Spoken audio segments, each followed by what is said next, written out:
we started. I'm from Yolo County. I'm from a small farming community. I am first generations. My parents immigrated from Mexico. My father was a farm laborer his whole life, and all of us, there's 8 children. So I have 7 siblings, excuse me, and all of us also worked in the fields growing up. So we live, as I mentioned, in a small farming community, probably about 10 miles outside of Sacramento. So we ended up going to college in Sacramento, and education was very important to my parents. And that's why we all went to college, which was great. It's a great opportunity for all of us. Just like other first generations, my parents wanted something better for their family. Although I truly love Mexico, I love visiting my family there. But besides that, I did spend 30 plus years in state government. The first half of my career was on the business side of it. I have a bachelor's and master's in business administration. So I did auditing and budgeting and supervising and managing. And then I transitioned over to law enforcement as a fraud investigator, and then eventually as a special agent conducting internal affairs investigations. And that's where I retired. I'm trying to think if I'm forgetting anything. So that's kind of my background in terms of why I wanted to be on the commission. I was on the school board for 14 years, advocating for education. That is something that's dear to my heart. And I just saw as the commission as something bigger for me to participate in. I've pretty much just kind of stayed in my little community my whole life, which has been wonderful, but it's time for me to branch out and do more. Then I felt a calling for it. So with that, I'm just going to go ahead and start on this presentation. So it's California Redistricting's Basics. Always feel free to go onto our website at redrawthelinesca.org. That'll have information in terms of if you want to submit input, if you want to know when our next meetings are, or upcoming meetings, if you want to request educational presentations such as this. It will have all of the updated information. And also we're in the process of translating many of our documents, including this presentation, into Spanish, as well as 11 other languages. So I encourage you to visit our website periodically. And I just want to make sure that everyone realizes right now, this is just an educational presentation that I'm doing. So I cannot take input. And what that means is you can't tell me how you feel how you think the line should be drawn for the redistricting. We will have a process for that. You can also, as I mentioned, go onto our website, and we have a community of interest tool that you can go to right now to submit your input. And we will have phases in the future where we will be in the public input.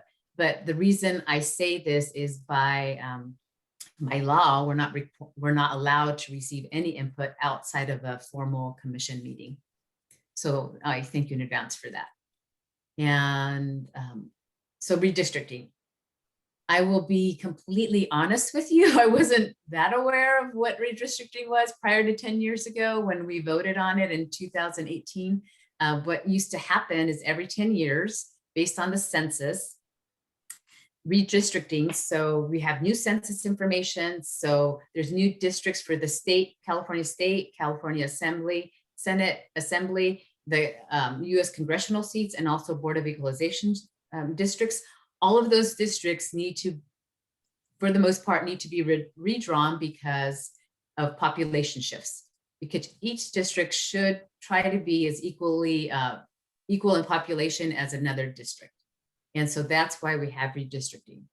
So in 2008, prior to 2008, it was the legislatures that drew those districts.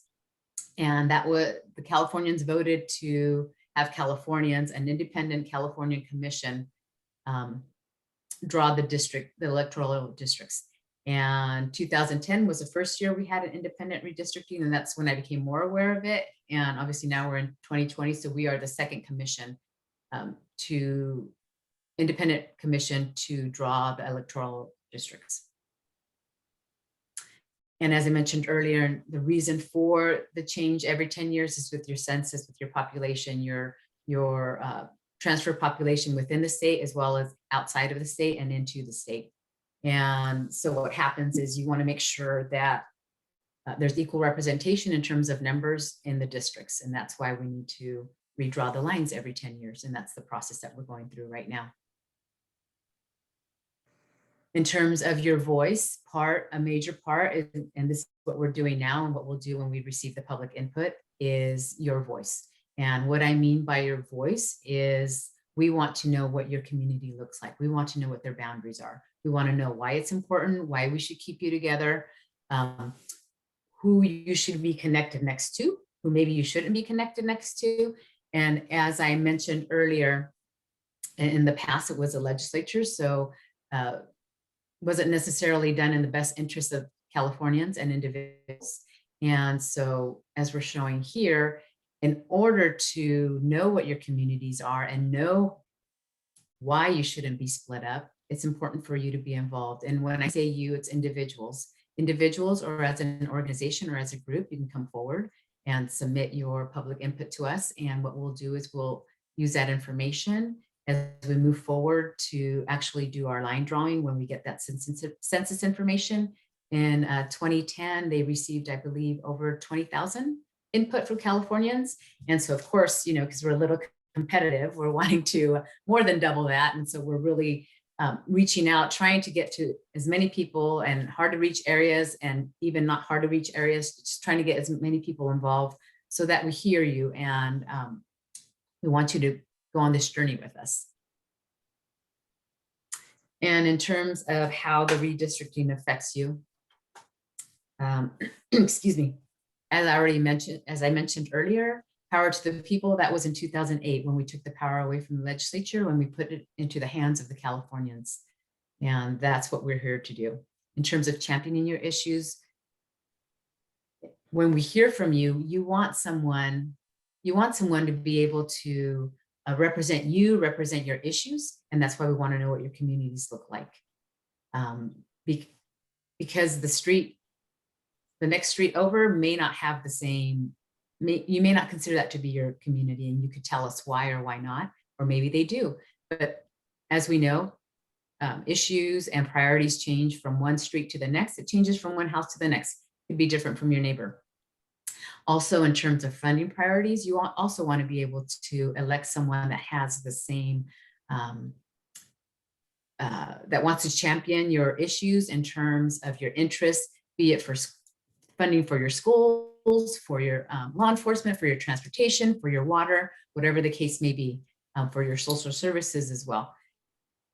And in terms of community boundaries, when you tell us about your community, if you be specific in terms of, some people like to use, maybe it's the freeway, or it's maybe the coast if you're from the coast.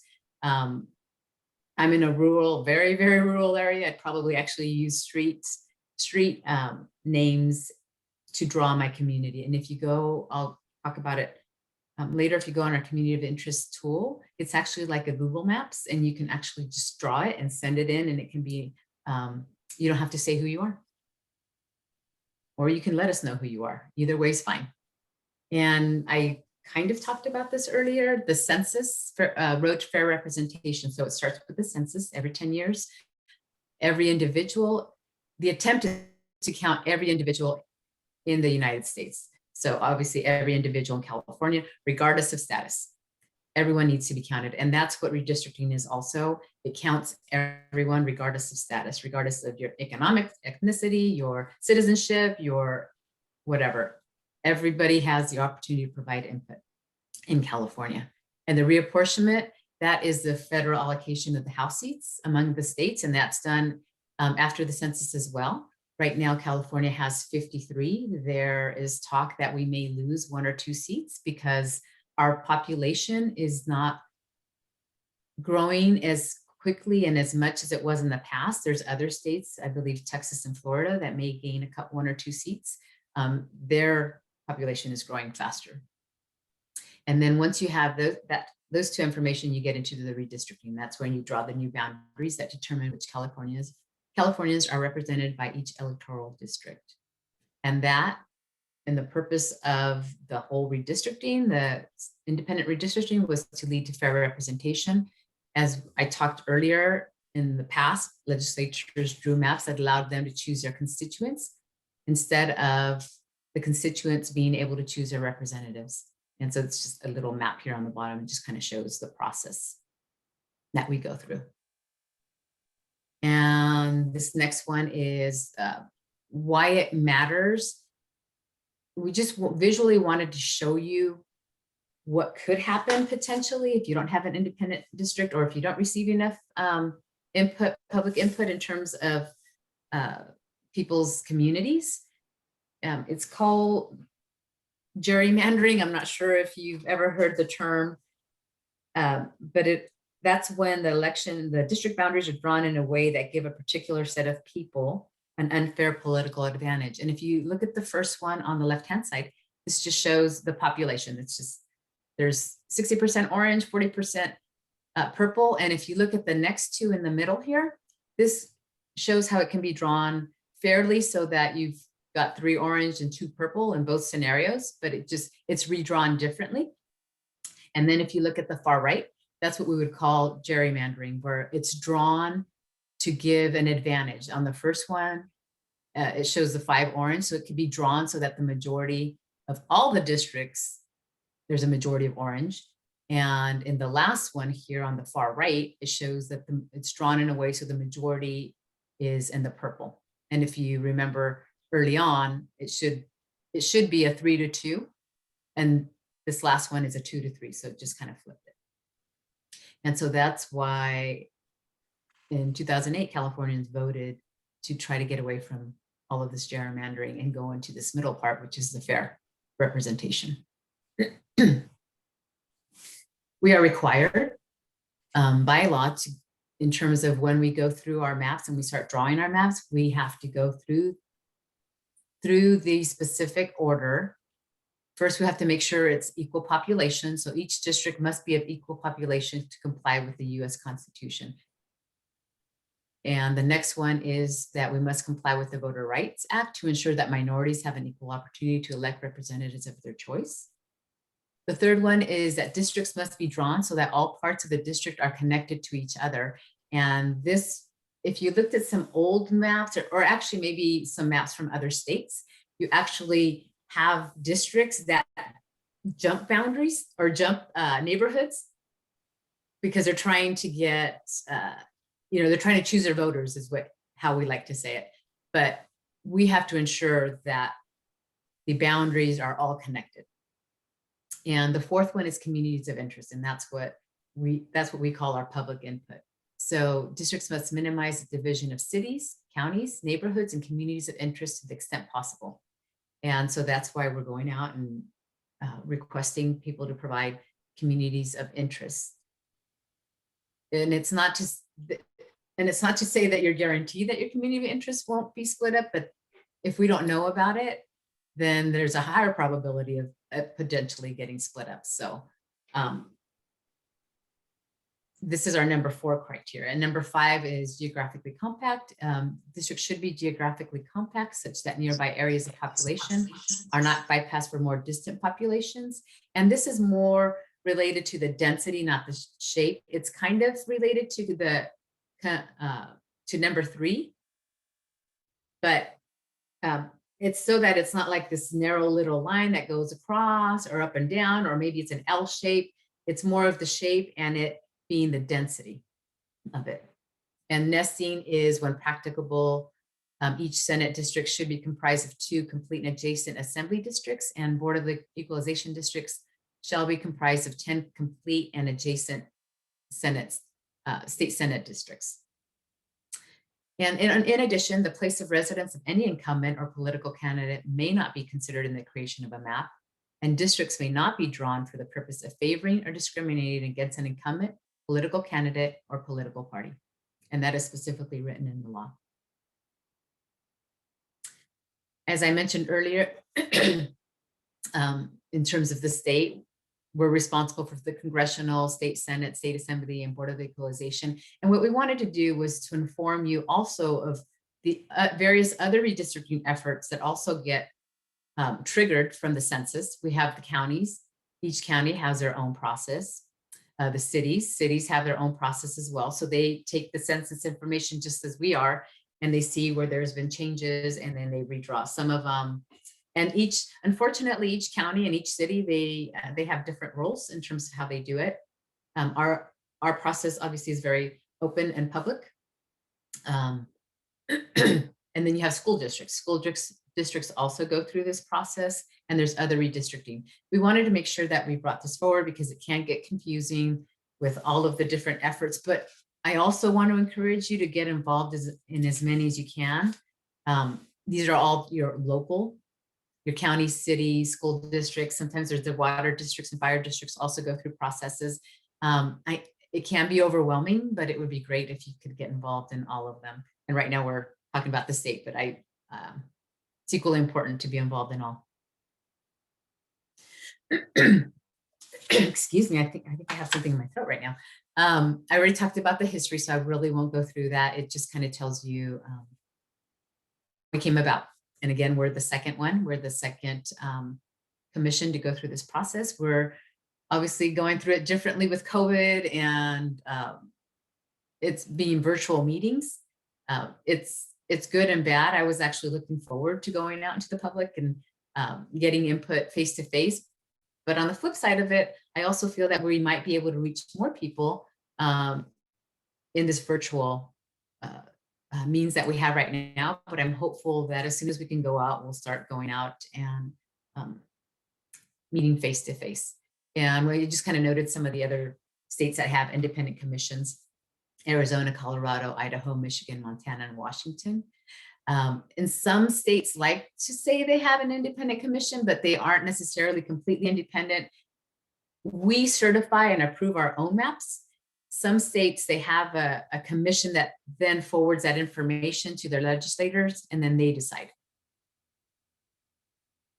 what gets certified and approved at the end.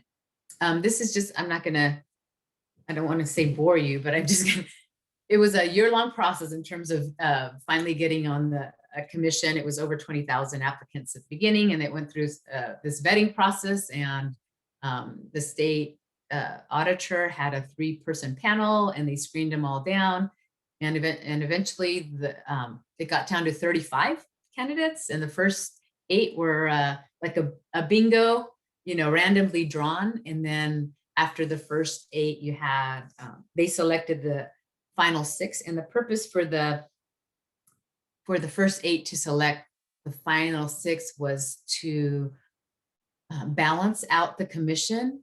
I'm not sure if you're aware, but of the first 8, there were no Latinos that were selected, and California has 40% Latino population. So out of the final 6, 4 of us were Latinos. So I feel they did a pretty good job of trying to balance out the commission. And then this is just all of us. And as it turns out, I completely forgot this part, or failed to mention this part. So the commission is made up of 5 Democrats, 5 Republicans, and 5 others. And they happen to be no party preference, the 4. And that's why we consider ourselves like a nonpartisan, because we try to balance out. And if there are major decisions, there has to be, it's not voted by majority, it's voted by, there has to be 3 Republicans, 3 Democrats, and 3 others that also vote affirmatively for a measure.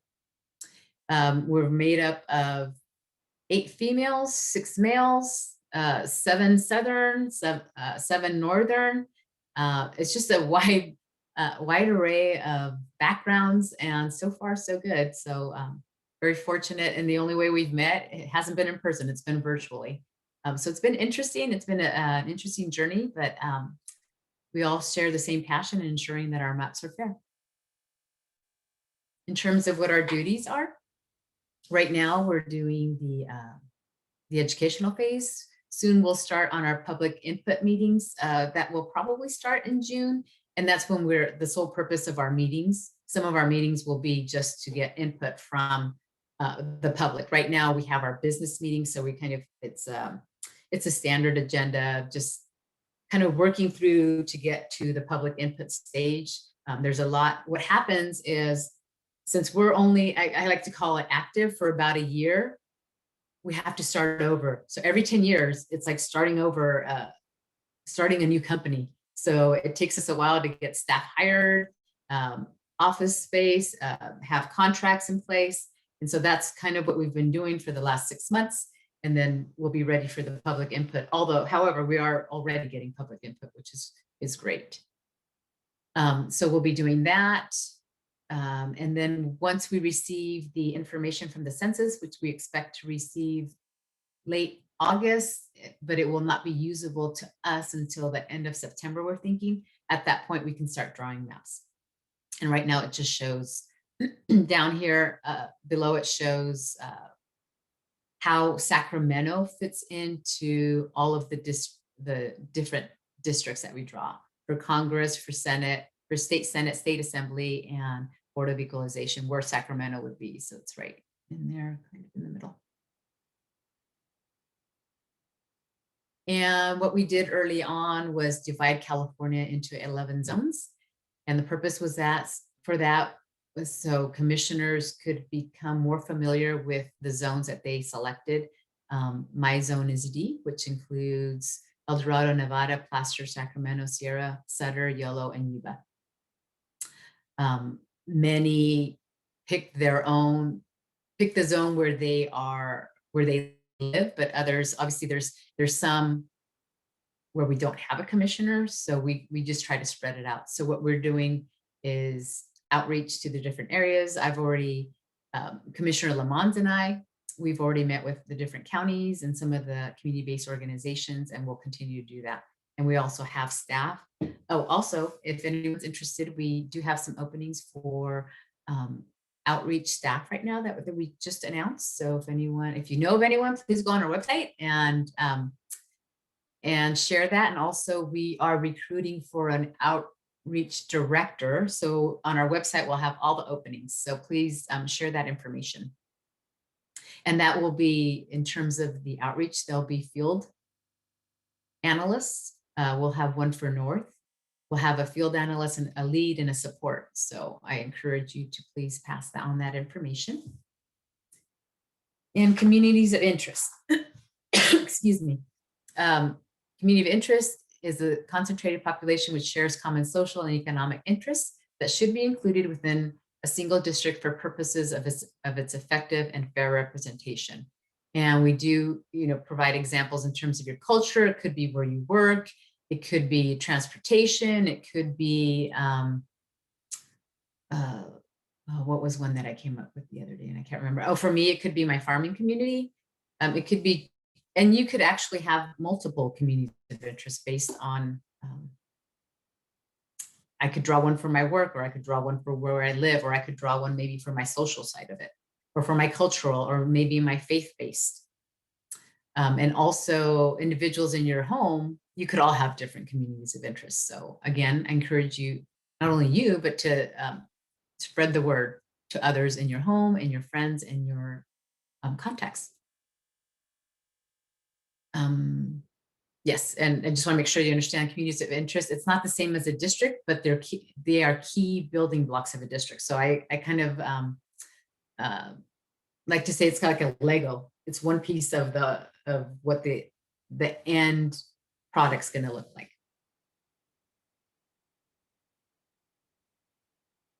And defining your community. And so this was a new slide that we just put, because apparently, or individuals are having problems with the concept of what is a community. And so what we wanted to do was tell you how you can submit that information to us. And you can either do it verbally, during our meetings. We have our public input meetings that will be coming up. We also have our business meetings, and we have one on Monday and Tuesday. If you go on our website, it'll show when our meetings are, and we always have public comment at the beginning of the day and at the end of the day, and normally like after lunch too. So if you want to tell us verbally what your community of interest is, you can do it that way. You can also do written testimony. Again, either one of those, please describe what your community is, describe your boundaries, describe why it's important to keep your community together, what your community is. And also sometimes if you want, you can share what some of your issues are, your common issues for your community. And again, showing us the boundaries is very effective way so that we ensure that we do get the information. And participate in the process. We just kind of talked about that already. And you can, I think I'm going to move forward. Oh, I did want to point out drawmycacommunity.org. That is our community of interest tool. That's the one I was talking about earlier, where you can go in. It's like a Google, almost like a Google Maps. It'll just ask you 3 questions. You know, what is your community?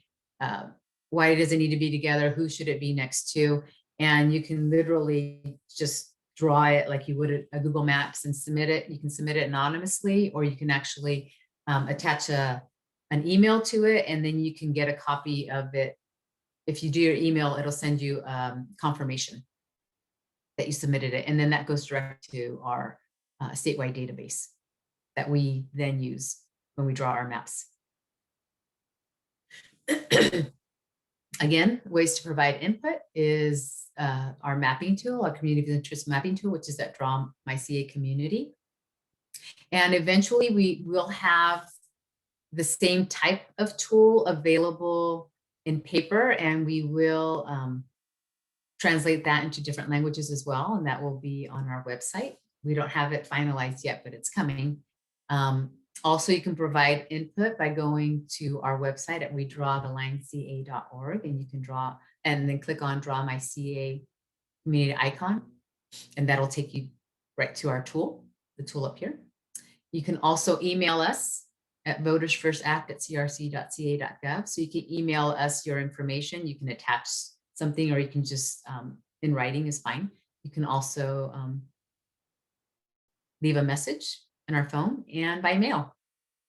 And so, you know, our community of interest tool is available in English, Spanish, simplified Chinese, traditional Chinese, Vietnamese, Tagalog, Korean, Armenian, Farsi, Arabic, Russian, Japanese, Punjabi, and Khmer. And then the tutorials are also in those languages. In terms of language access, some of our materials are also translated in those languages, or will be translated. We have a fact sheet, a flyer, frequently asked questions, and also this presentation will also be translated, and those documents will be available on our website. And interpretation of public comment at CRC during our business meetings may be provided. We do request a 5 business days advance notice. And if it's in these 12 languages that I noted earlier, we have contracted for that. If it's beyond the 12 languages, then we will try to find someone to provide that interpretation services. Also, if community of interest input is received in a different language, we will also translate that into English, and we can, so that it will also be included in our database. And yes, and any written, so any verbal or written input that is not in English will be translated. And this is just, normally we would have to draw our maps, excuse me, we would have to draw them by August 15th of this year, 2021, but we're not going to receive the census information until after that. So fortunately, the legislature was forward thinking, and we did receive permission to go beyond that date. Right now, the date is December 15th, but what the ruling is saying is if we receive the data after July 31st, then our deadline will be adjusted accordingly. But right now, we're looking at sometime in December to have our maps finalized and certified and submitted to the Secretary of State. This is our timeline. Again, it's changing, it's fluid because the census information has been changing, their deadlines have been changing. Right now, we're at the educational phase. In June, we'll go into the public input meetings. Normally, hopefully, if we're opened up, we'd actually go throughout the state to conduct those meetings. And I'm thinking regardless of if we're able to go to the states, we will probably tailor meetings to specific areas so that we can hear input for those specific areas. But again, those will be done throughout the state. We're expected to receive the census data in August sometimes, towards the latter part of August. We will not receive that information. What has to happen is that information needs to be, I don't want to say manipulated, but it needs, our statewide database folks need to do something with the data that's going to take them 4 to 6 weeks before it's actually usable to us. So although we'll receive it at the end of August, we probably will not be able to use it until the end of September. And then at that point, we'll have public input meetings and line drawing sessions, since we'll actually have the district's information at that point, the population number information. We can also work on our line drawing at the same time. And then we anticipate releasing our initial draft of the maps in November, December, and then we'll have public input meetings after that. And then releasing the final maps, December, maybe January timeframe. Just a reminder, I can't take public input today, but I can take questions. And I think that was it. I will stop sharing. Thank you. Are there any questions? Feel free to unmute yourself or put it in the chat. Rhonda. Yeah, I have a question on communities of interest. When the lines were drawn before, there were some concerns raised by MALDEF, and that the communities of interest were not correctly looked at. And there were questions, and particularly in areas where you have populations of color. How will this Redistricting Commission look at past organizations such as MALDEF and others who really put forth some very substantive objections to the way the lines were drawn, particularly around communities of interest? As you said, communities of interest are really key and important, I think, to communities of color in the way that they are drawn. And they include many things, as you were saying. Could it be a soccer team in the religious community and how they go together and whatnot? But you know, the way communities of color interact with different organizations or you know, such things as educational or whatever is key and important in drawing those lines. And so that's one question. And are there times when federal regulations supersede what the Redistricting Commission may be doing?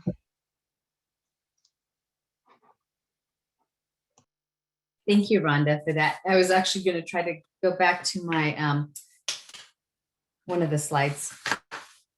One of the slides actually shows the criteria that we have to go through. So before we get to communities of interest, we have equal population. That's our number one, that's our first priority. So we actually have to go in that order. So sometime by the time we get to community of interest or the cities, we may be restricted that that district has to be drawn the way the district was drawn. And right now, obviously, I can't comment on how they were drawn last time. But we have to do the equal population first, then it's the Voting Rights Act. So we need to make sure we comply with that as well. And then the third one is contiguity. And that means that the district, all parts of the districts must be connected to each other. And then we get to communities of interest. So as I noted earlier, we will have the draft maps. And after the draft maps, the public again has an opportunity to submit feedback. And as I mentioned earlier, we are collecting all of this communities of interest information, but you also have to realize that one, there could be competing communities of interest, right? And then also because of the other criteria of equal population, Voting Rights Act, and contiguity, that we may not be able to keep each community of interest together, if that makes sense. So there's a lot that gets involved prior to getting to communities of interest. And again, we are contracting with attorneys to make sure that we do meet the Voting Rights Act requirement, as well as all of the other requirements, and that we go in the specific order that we are required to go into. But one part of the question was looking at MALDEF and other organizations that have really weighed in on redistricting and where there may have been limitations. How will you look at those? Right. So once we do the draft maps, and then, obviously we're gonna have quite a bit of feedback after the draft maps, and we do look at the feedback from all of the different organizations, individuals. There's even talk about potentially having specific meetings for groups like Moldov to have their own presentation to us. And we do take all of that information into consideration.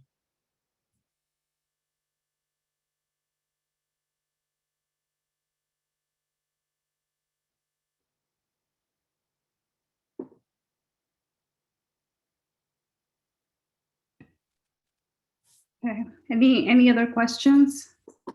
I hate to be the other one asking questions, but the other is about census.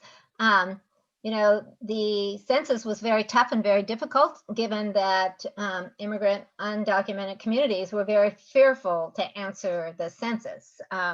So how accurate the census is for really looking at undocumented communities is a concern and a question. And I know that, your work is based on the census, but if we have an inaccurate census, particularly for California, which is significant if we may lose representatives based on population, that's a concern. So has the committee had any discussions regarding the accuracy of the census count, particularly for California? Not yet, because we don't have the information yet. So I think once we get the information, and as I mentioned, I didn't mention that earlier, but we work with the statewide database, and we will actually be evaluating that information, because there are other sources of information that we can use to try to make it more whole and complete.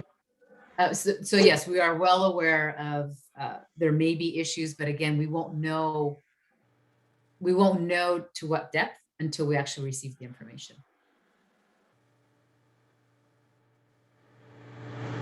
Can I speak? Yeah, go ahead, Carlos. Sure. What is the best way to do the input? Is it oral, attending meetings, or is it in writing? If it's in writing, how do we know all the commissioners are going to receive it? I mean, will there be subcommittees or all the commissioners on the oral? Or is it going to be by districts on oral, or how's it going to happen?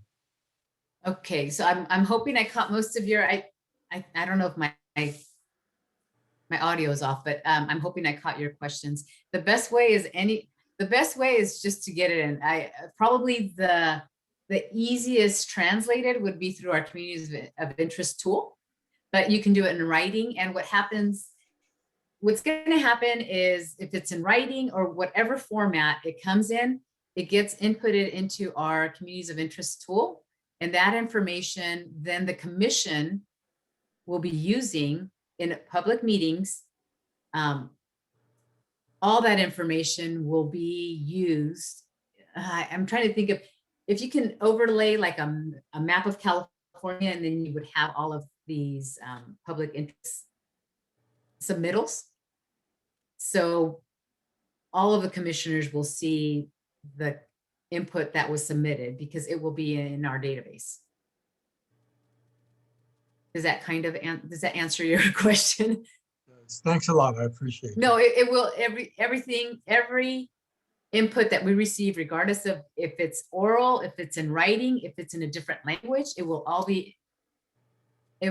be translated and input into our database. And that will be what we use when we draw our maps. Will there be a limit to the number of people that can provide, say, oral testimony? Or can everybody that wants to testify be allowed to testify? Well, there isn't a limit right now. Yeah, so we'll be posting the different public input meetings that we have, but again, you can also submit it through our tool. You can submit it in writing. Right now, we don't have a limit, right? I mean, gosh, it'd be great if we got 100,000. I mean, we'll have to see. Our limit might be our tech limit, but we're going to make sure we don't have any technical difficulties. And And we want to try to get as much input as we can. Thanks.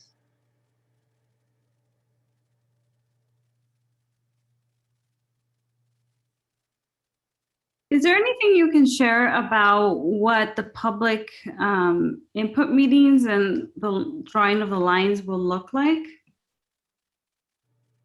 Like in terms of the process? Like the draw, Yeah, because if they're going to be virtual or could potentially be virtual, how will the commission ensure participation for all communities and geographic areas that may have limited access to internet? right. And then so translation and then language barriers and all of that. How will, I don't know if that's been a discussion, but how do we ensure equity? oh my gosh, that's been a huge, a huge discussion. If any of you have listened to our meetings, I'm also part of the language access subcommittee because it's very important to me to ensure that we do have translators and interpreters as needed. In terms of interpreters, we have contracted for the 12 languages that I noted earlier. Spanish, of course, is our main one, or one that's the statewide language. And so if someone's going to give public input orally in one of our meetings, they would just need to let us know 5 days in advance if they need an interpreter. And right now we are actually working through that public input meeting design. We're actually working through that phase right now because we're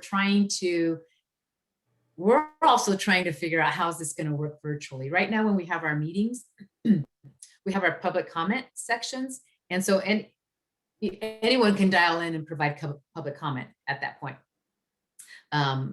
You go on our website and it'll give you the Zoom information, and there's normally 3 times throughout the day, as I noted earlier, at the beginning of our meeting, at the end of our meeting, and normally after we come back from our lunch break or dinner break. That's one way to do it. We've also been working with community-based organizations as well as the different counties to get the message out. Unfortunately, we don't have the funding that Census had, 160 whatever $million. We don't even have 10% of that. So we're really trying to work with community-based organizations to get the information out to as many Californians as possible. And you're absolutely correct. There's internet issues, which is why we also have, we'll also have a paper community of interest document that can be shared and can be sent in. It'll have a postage paid, and that can be submitted in whatever language. Again, that'll be translated and put into our database. But we're trying to reach as many parts of California as we can. And then we've also, I mentioned we had 4 positions for the outreach, and it's actually going to be a total of 8 additional positions that will help us to work with our community-based organizations to try to make sure we connect with as many people as we can. And so what is that going to look like? We don't know. We're in the planning phases for our public input phase right now. And then after that will be our line drawing.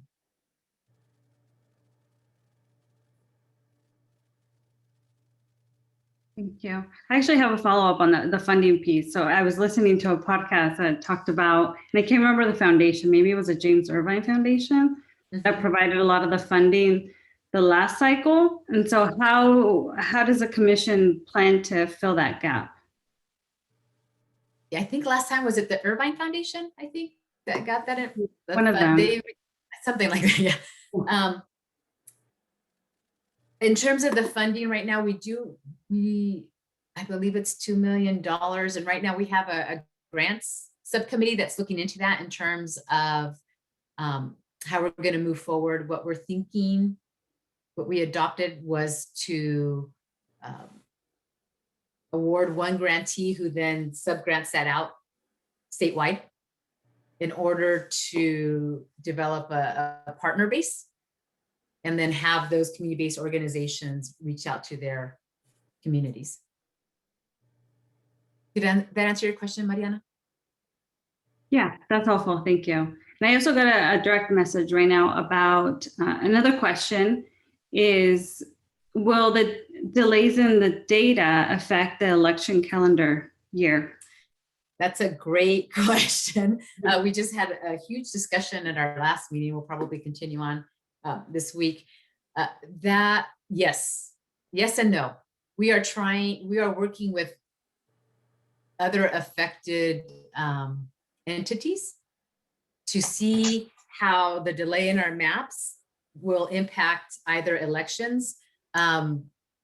One piece that we didn't even think about was the precinct. Apparently the precincts need like a 6 weeks advance notice so they know which candidates fit in what districts, right? And so that's why we're leaning kind of more towards end of December, so it won't impact the elections, because right now they've already moved the elections, the primaries, from March to June because of COVID and census delays. So we're hoping not to impact that. But yes, thank you for bringing that up. And that's something that we're very aware of. And we do have another subcommittee, our government affairs subcommittee, that is looking into that. And if you look on our website at our last meeting, we actually had a panel discussion and they had some really good handouts in terms of the different parties that would be impacted, or different areas that would be impacted if the redistricting was delayed. Thank you. Carlos? Yeah, will everybody have the same, will everyone have access to the same census data that the commission is using? And how Yes. do we get access to the same data?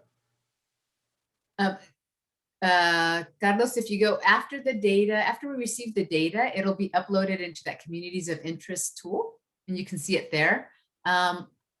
I will have to research how else you can have access to that. So I'll make a note, if that's okay, Carlos, to maybe get back to Mariana with that information. Okay, now that'll have precinct demographic data. Yes. So I am going to make a note of that. Access to data. And Mariana, I think I do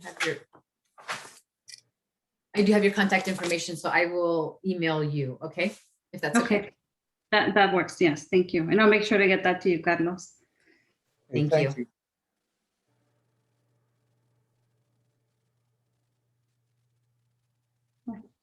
Any other questions or comments, thoughts?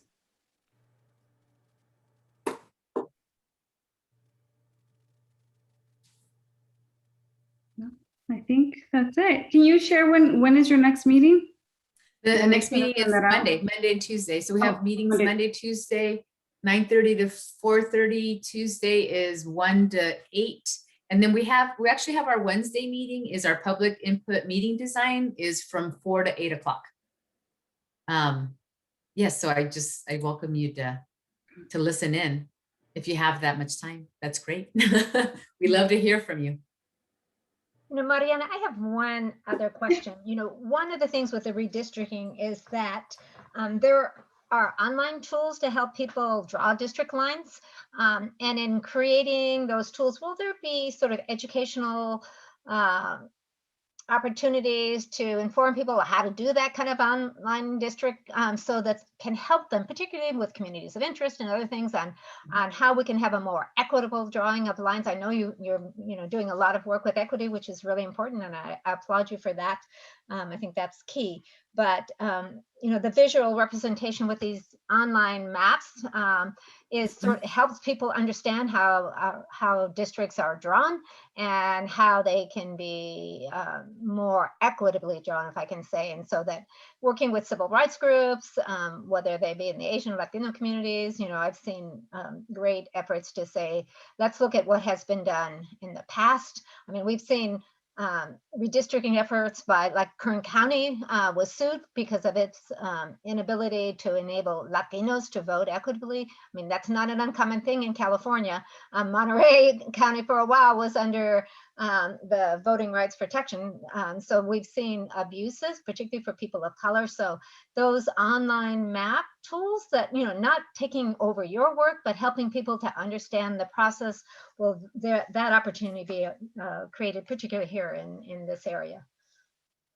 I'm trying to wrap my arms around your question right now. In terms of our communities of interest tool,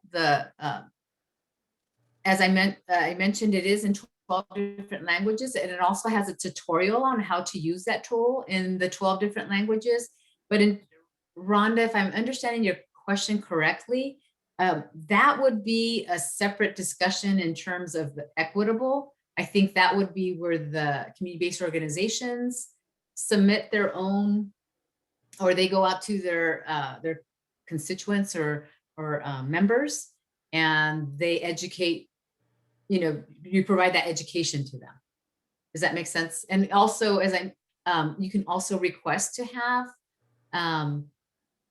like a presentation like this also given if you have another group. And we are going to, I think on the 26th, we're actually going to have this presentation in Spanish on our website. I'm stalling right now because I'm looking for the specific date.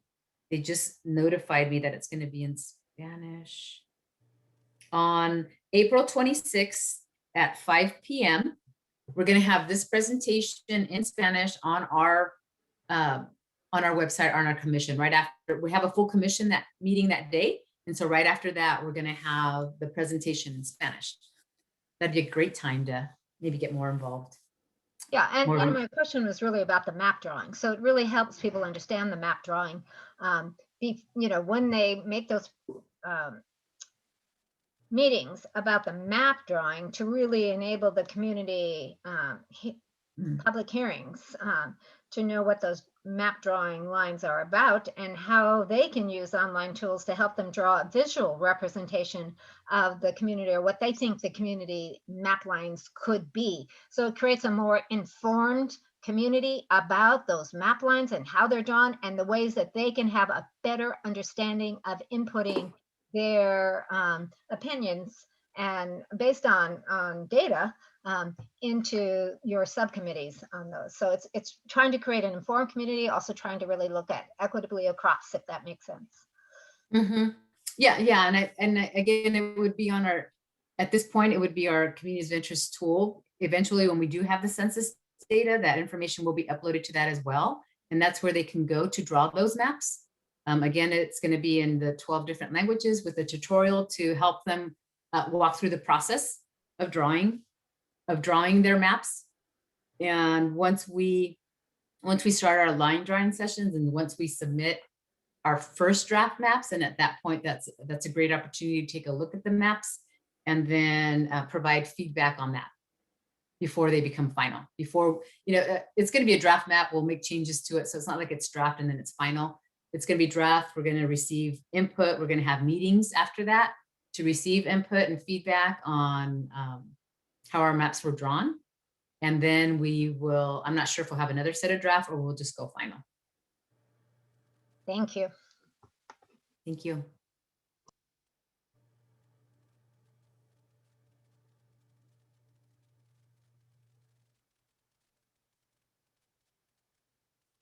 Okay. Well, thank you so much. And, anytime you want to come back and give us an update or share any information or get our thoughts, we're available and you're welcome to reach out. Great. Thank you so much. Thank you so much. Please draw your maps. Thanks. Thank you. Thank you.